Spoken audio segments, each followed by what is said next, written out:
예, 지난 주 중에 저는 어느 공동체에서 신앙인에게 있어서 선한 삶 혹은 선행 그 자체가 목적이지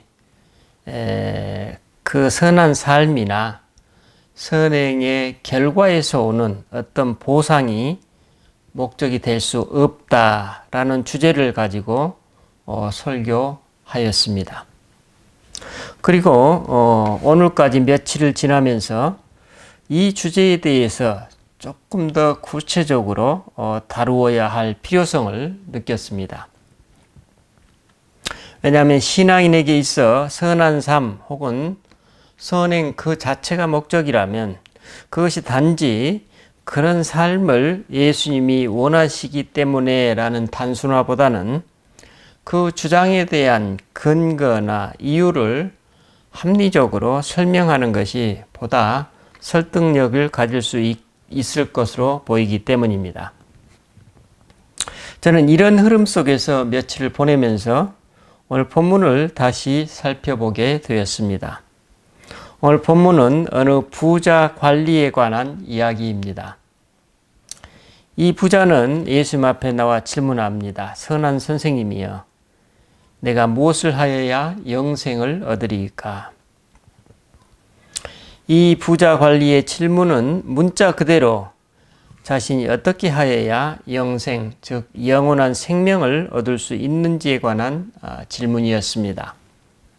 다시 말하면 그는 현재가 아니라 미래에 자신이 더 잘 되려면 현재를 어떻게 살아야 하는지 질문하고 있습니다. 이에 예수님이 답변하십니다. 어찌하여 나를 선하다 하느냐? 하나님 한 분 외에는 선한 이가 없느니라. 그리고 예수님은 율법의 계명들을 잘 지키라고 말씀하십니다. 그러자 그 관원이 응답합니다. 그것은 제가 어렸을 때부터 잘 지켜왔습니다. 그러자 예수님이 말씀하십니다. 내게 아직도 한 가지 부족한 것이 있으니 내게 있는 것을 다 팔아 가난한 자들에게 나눠주라. 그리하면 하늘에서 내게 보화가 있으리라. 그리고 와서 나를 따르라. 하지만 이 관원은 예수님의 이 가르침과 초대에 머뭇거립니다. 성경 기자에 따르면 그는 큰 부자였다고 설명하고 있습니다. 우리는 이 장면을 마주하면서 이 관원의 입장이 참으로 공감되면서 동시에 너무나도 큰 도전에 직면하게 됩니다. 이 관원의 질문에 대한 예수님의 답변이 너무나도 급진적이기 때문입니다. 그 어느 누구도 예수님의 이 가르침과 초대에 쉽게 응답할 수 없는 내 자신의 무능력을 절감하게 됩니다. 그래서 우리는 오늘 이 본문을 대할 때마다 회피하고 싶고 때로는 본문이 전하고 있다고 느끼는 그럴듯한 의미적 해석에 그치고 맙니다. 어쩌면 오늘 제가 다루게 될 이 설교도 또 하나의 그럴듯한 의미적 해석에 그치고 말지도 모르겠습니다. 하지만 이 메시지가 의미적 해석에 그칠지 아니면 실제로 영생의 길로 인도해 줄지는 그 당사자와 하나님 사이의 관계에 의해서 결정될 것이기 때문에 저는 그런 염려는 뒤로 하고 본문의 메시지를 여러분과 함께 나누고자 합니다. 오늘 본문에서 예수님은 이 부자 관원에게 도대체 어떤 메시지를 전하고 계시는 걸까요? 저는 본문의 메시지를 이해하는 핵심을 이 관원의 질문에서 찾고자 합니다. 그는 예수님께 선한 선생님, 제가 무엇을 하여야 영생을 얻겠습니까? 라고 묻습니다. 이 관원의 질문 속에는 선생님, 저는 사실 이 생에서 이루고 얻어야 할 것들을 이미 거의 다 얻은 것 같습니다. 이제 제게 남아있는 과제는 영원한 생명을 확고히 확보하는 것인데 이 과제를 성취하려면 제가 어떻게 해야 되겠습니까? 라는 뉘앙스로 느껴집니다. 한마디로 지금 그에게는 자기 삶을 더 이상 행복하게 만들어줄 수 있는 무엇이 이제 거의 남아있지 않다는 고백과도 같은 질문입니다. 젊은 나이에 관원이 되었으니 그는 사회적 신분에서 부족할 것이 없고 거기에다가 큰 재물까지 있으니 안정적인 내일이 보장되고 또 율법을 잘 지키고 관원의 자리에 이룰 수 있을 만큼의 배움과 지식도 수준급에 다다랐던 것으로 추정됩니다. 사실 고대 사회에서 이 정도의 삶을 누린다는 것은 이 생에서 더 이상 바랄 것이 거의 없는 수준일 것이고, 그런 맥락에서 그에게 새로운 어떤 삶의 기쁨이나 행복을 더해줄 것을 찾기가 어렵다는 의미일 것입니다. 그러므로 그는 자기 존재와 자신의 삶을 좀 더 행복하게 해줄 뭔가가 필요했을 것입니다. 그래서 그는 그것이 과연 무엇인지, 어떻게 그것을 획득할 수 있을 것인지 평소에 질문하고 있었을 것입니다. 왜냐하면 자신에게 더 이상의 무엇이 없는 삶은 예전과 같이 어떤 무엇을 성취해서 오는 삶의 기쁨이나 행복감을 느끼기 어려웠을 것이기 때문입니다. 그런데 때마침 예수님을 마주할 기회를 얻게 된 것입니다. 어쩌면 그는 지금에 이르기까지 늘 뭔가를 추구하며 살아온 것입니다. 좀 더 높은 직위에 오르기 위해 노력했고, 또한 좀 더 안정적인 삶을 구축하기 위해 재물을 모으는 데 열심이었고, 이뿐 아니라 바르고 건강한 삶을 위해 율법도 자신의 인격적 요소로 체득하기 위해서 부단히 애썼던 것 같습니다. 다시 말하면 그의 삶은 늘 목표를 설정하고 그 목표를 위해 많은 노력과 애씀으로 그런 성실한 삶의 성과로 관원이 되었고, 또한 많은 부를 이룰 수 있었을 것입니다. 아마도 그의 삶은 이런 목표의 설정, 또 이를 위한 부단한 애씀과 노력, 그리고 이런 노력의 성과에 따른 기쁨과 행복감, 그리고 이후에 뭔가 알 수 없는 새로운 어떤 허무감, 그래서 또다시 뭔가를 찾아야만 하는 이런 반복되는 패턴이 아니었을까 추측할 수 있습니다. 그런데 문제는 이제 거의 모든 것을 다 성취하고 보니 더 이상 그의 마음에 기쁨과 행복감을 더해줄 것을 찾기가 어려워진 것 같습니다. 사회적 지위도, 물질적 부여도, 가정적인 평안도, 지적인 성취감도, 아마 그에게는 분명 새로운 뭔가가 필요한데 그 결핍감을 충족시켜줄 그것을 찾지 못한 것입니다. 그래서 그는 하나님의 백성 이스라엘 사람들이라면 누구나 당연시하는 영원한 생명의 질문을 갖습니다. 그는 영생이라는 개념이 피상적이고 추상적인 개념이 아니라 실존적, 실제적 개념으로 자신에게 주어졌으면 하는 바람이 생긴 것입니다. 그렇게 되면 현재까지 이루어온 성취에도 무료함만 남아있는 자신의 삶이 조금 더 생기 있고 또 기쁨과 행복감을 회복할 것 같은 그런 생각에 이른 것입니다. 아마도 예수님은 이 관원의 이런 실정과 상황을 충분히 이해하고 계셨던 것 같습니다. 그래서 예수님은 이 관원의 질문 취지에 적합한 응답을 하십니다. 당신에게 아직도 한 가지 부족한 것이 있습니다. 그렇죠. 예수님의 이 응답이 의미하는 바가 무엇입니까? 그래, 당신이 지금까지 많은 것을 성취해왔고 그것을 누리고 있지만 당신이 나에게 질문한 것처럼 아직도 한 가지 부족한 것이 있습니다. 당신이 나의 이 제안을 따라준다면 그 부족한 부분이 충족될 것입니다. 이런 의미겠죠. 당신에게 있는 것을 다 팔아 가난한 사람들에게 나눠주시오. 그러면 하늘에서 당신에게 보화가 있을 것입니다. 그리고 와서 나를 따르시오. 어떤 의미입니까? 이제 모으고 성취하는 삶, 이런 삶에서 기쁨과 행복을 누리는 그런 삶의 패턴에서 한번 벗어나 보시죠. 이를 위해서 내가 한 가지 제안을 합니다. 당신의 소유를 다 팔아 가난한 사람들에게 나눠주시오. 그러면 이제 당신은 더 이상 목표의 설정, 이를 위한 부단한 예씀과 노력, 이런 노력의 성과와 그에 따른 기쁨과 행복감, 그리고 이후의 허탈감과 허무감이라는 패턴에서 벗어나게 될 것입니다. 그리고 여기서 그치지 말고 이제 그런 삶의 허무감에서 벗어나는 것뿐만 아니라 좀 더 의미 있고 생기 있는 삶을 지속적으로 누리려면 나를 따르시오 라고 제안합니다. 설교 서두에서 제가 말씀드린 대로 예수 말씀의 취지는 신앙인에게 있어 선한 삶 혹은 선행 그 자체가 목적이지 그 선한 삶이나 선행의 결과에서 오는 어떤 보상이 목적이 될 수 없다는 의미입니다.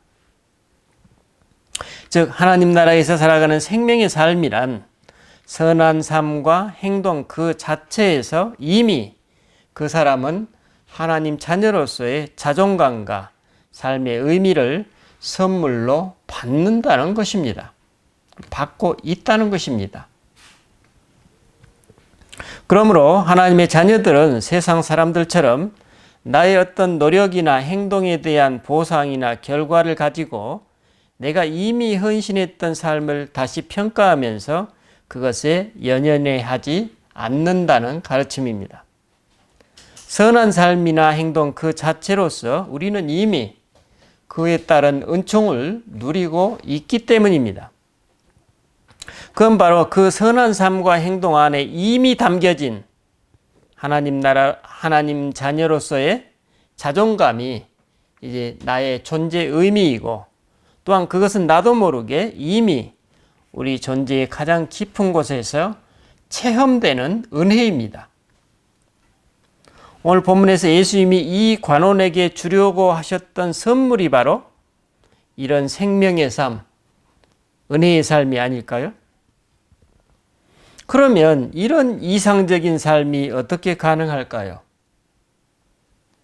그렇습니다. 예수님 말씀대로 무릇 사람이 할 수 없는 것을 하나님께서 우리 안에서 행하십니다.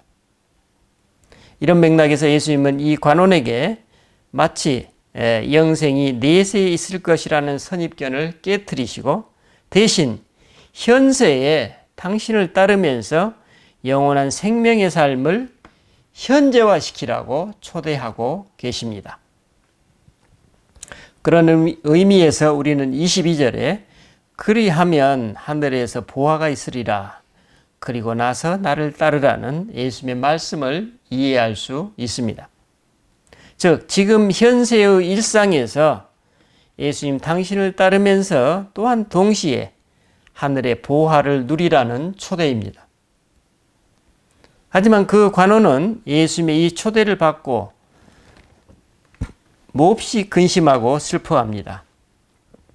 복된 예수님의 초대에 그의 몸은 도파민이 분출되는 것이 아니라 고통을 느낄 때 분비되는 스트레스 호르몬이 분비되었던 것입니다. 아이러니한 것은 예수님이 적절한 처방으로 그를 진지하게 초대하고 계시는데 그는 정반대의 슬픈 반응을 보이고 있다는 사실입니다. 그는 이 사실도 모르고 그 자리를 떠난 것 같습니다. 방금 전 저는 도파민이라는 의학 용어를 사용하였습니다.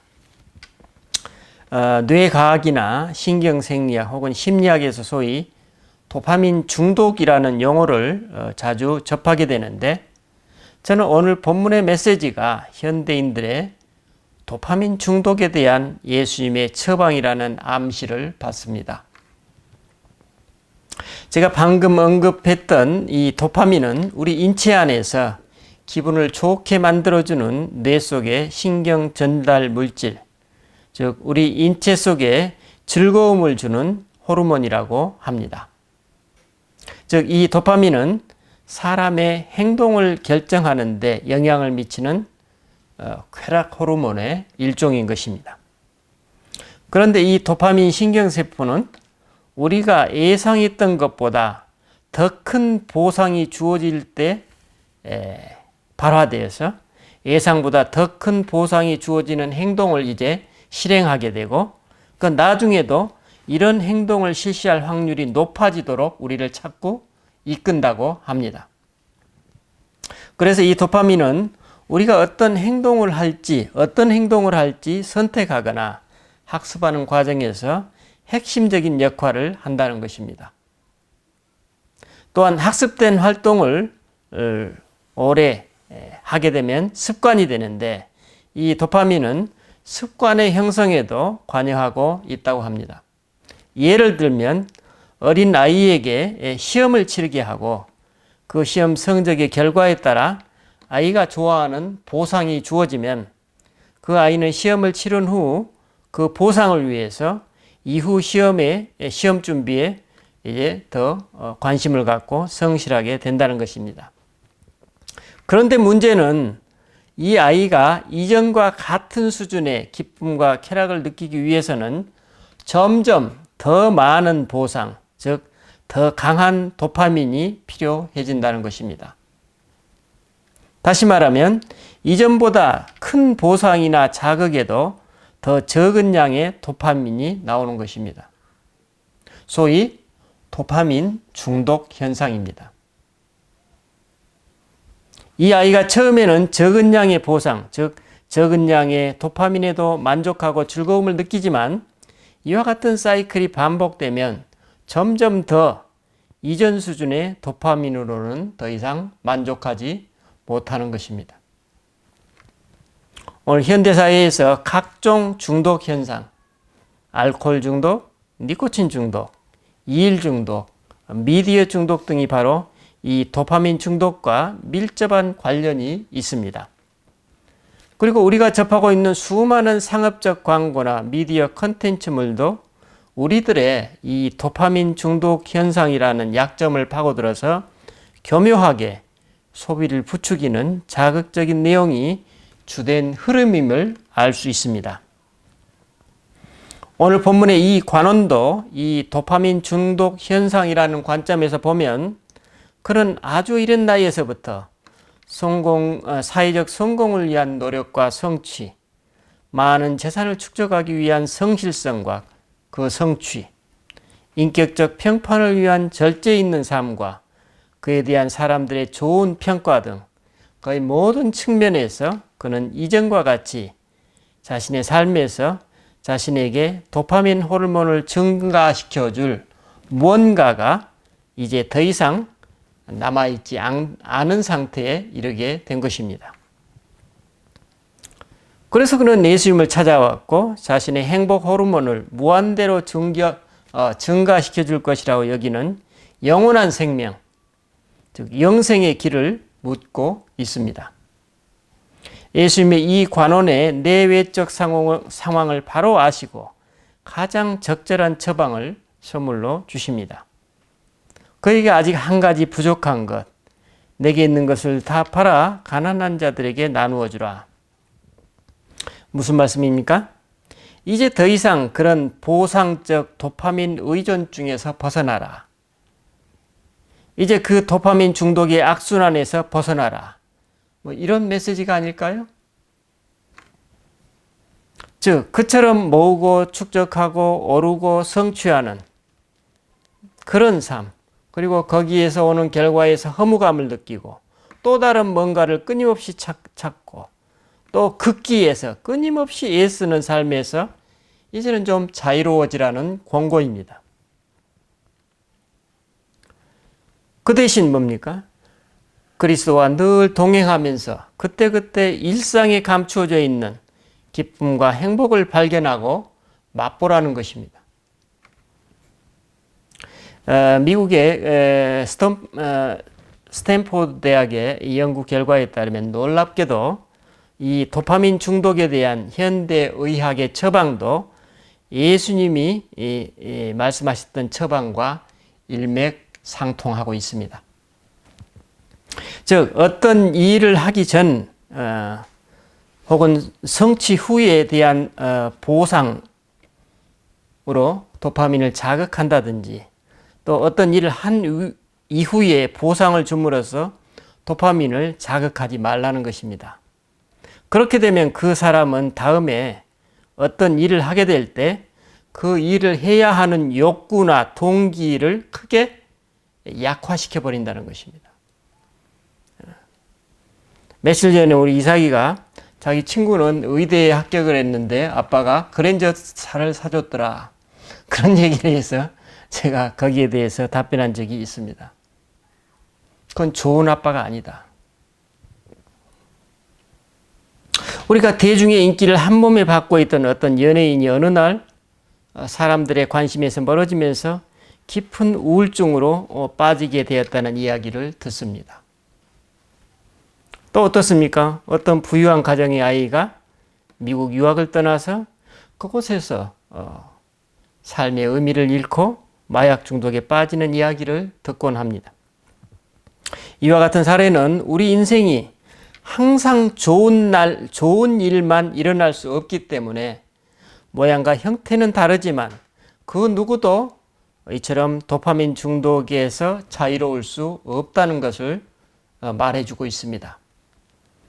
그래서 우리가 도파민 중독에 빠지면 우리 삶의 결국은 어떻습니까? 황폐해질 수밖에 없다는 것입니다. 그렇다고 해서 모든 보상이 나쁘다는 것은 아닙니다.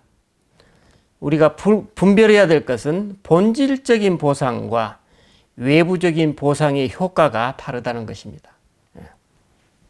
먼저 외부적인 보상과 그 효과를 살펴보면 외부적인 보상이 주어지면 방금 전에 말씀드렸던 어린 아이들처럼 활동 그 자체에서 오는 즐거움이 감소해 버린다고 합니다.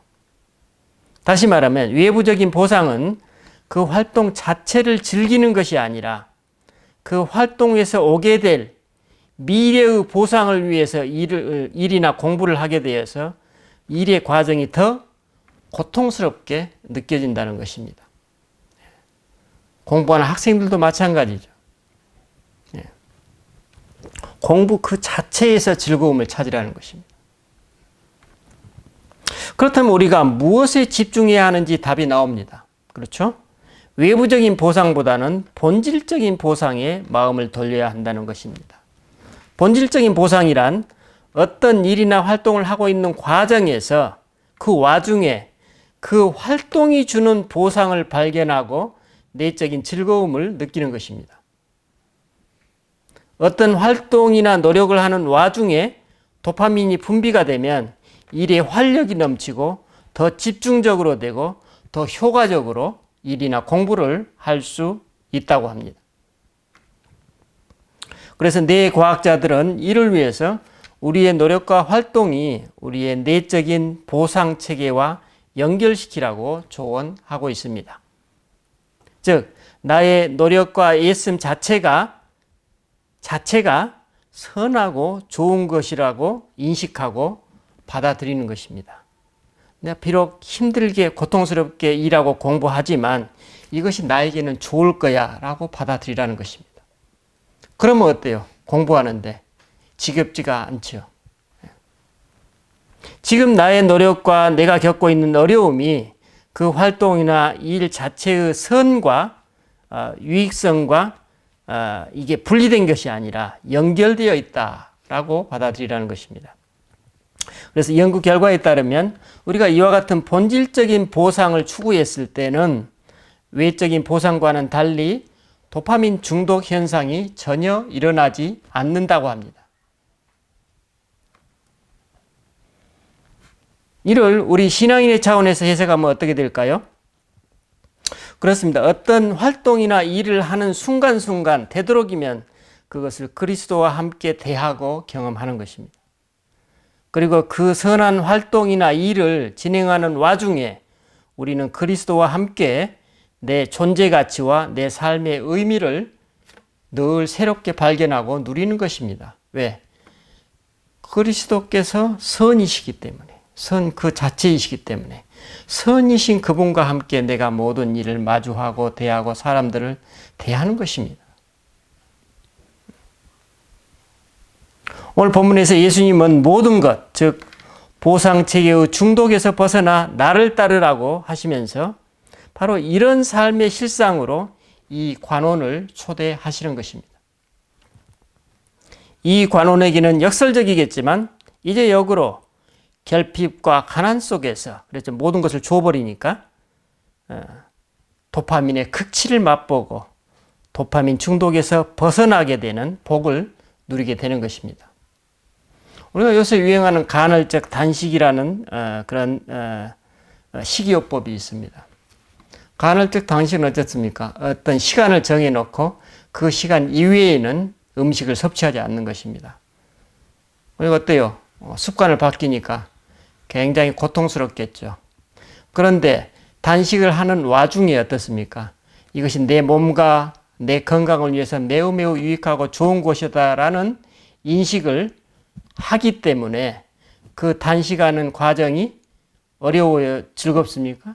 즐겁게 바뀐다는 것입니다. 그래서 그 간헐적 단식을 계속 유지할 수 있고 결국에는 그의 몸과 마음이 건강하게 된다는 그런 원리를 설명하고 있습니다.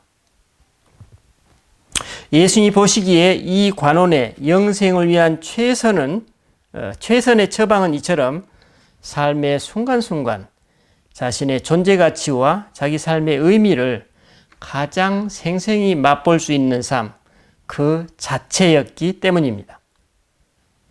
그러므로 우리 신앙인에게는 선한 삶이나 행동에서 오는 보상이 목적이 아니라 선한 삶 그 자체가 목적임을 알 수 있습니다. 그러면 모든 것, 우리가 선한 삶을 통해서 오는 뭡니까? 좋은 열매, 혹은 선한 삶을 산다고 해서 좋은 열매만 오는 건 아니죠.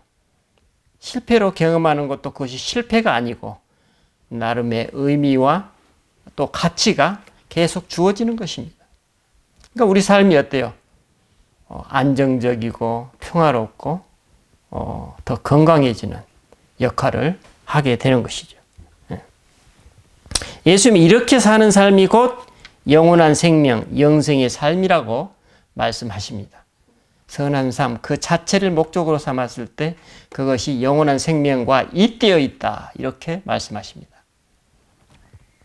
그래서 예수님은 제자들이 그렇다면 누가 영생을 얻을 수 있습니까? 라고 질문하자 무릇 사람이 할 수 없는 것을 하나님은 하실 수 있느니라 답변하십니다. 왜요? 아까 말씀드렸다시피 하나님은 선 그 자체이시기 때문에 하나님께서 우리 안에서 그 일을 행하신다 이런 말씀입니다. 여러분 오늘 나는 어떤 도파민이 필요하십니까? 그리고 오늘 나는 어떤 도파민을 지금 갈급해하고 있습니까? 혹시 본질적인 도파민이 필요한데 외부적인 도파민에 의존하려고 하는 것은 아닌지 살펴보는 한 주간이 되시기를 바랍니다. 기도하십시다. 주님, 우리는 이 세상을 살아가는 동안 이 세상 그 무엇으로도 어떤 체험으로도 우리 안에 있는 하나님의 자리를 대체할 수 없습니다. 이 세상 그 무엇으로도 채울 수 없는 그 결핍의 빈자리를 오직 주님께서만 채우실 수 있다는 사실을 오늘 주님께서 이 부자 관원에게 말씀하십니다. 오늘 우리 사회에서, 우리 가정들에서, 우리 개인의 삶에서 수많은 다양한 형태의 중독, 도파민 중독 현상들이 나타나고 있습니다. 주님, 우리가 순간순간 살아서 매일매일의 선한 삶, 건강한 삶, 생생한 삶 그 자체를 목적으로 삼게 하여 주십시오. 거기에서 오는 즐거움과 기쁨을 온전히 누리는 하나님 나라 백성의, 하나님 나라 자녀의 건강한 삶을 우리에게 허락하여 주시옵소서. 우리가 그것을 갈급해하게 하옵소서. 그리하여서 우리들의 삶 안팎이 온전히 하나님 나라에 합당한 삶으로 이루어지게 하옵소서. 감사드리고 우리 주 예수 그리스도 이름으로 기도드립니다. 아멘. 예.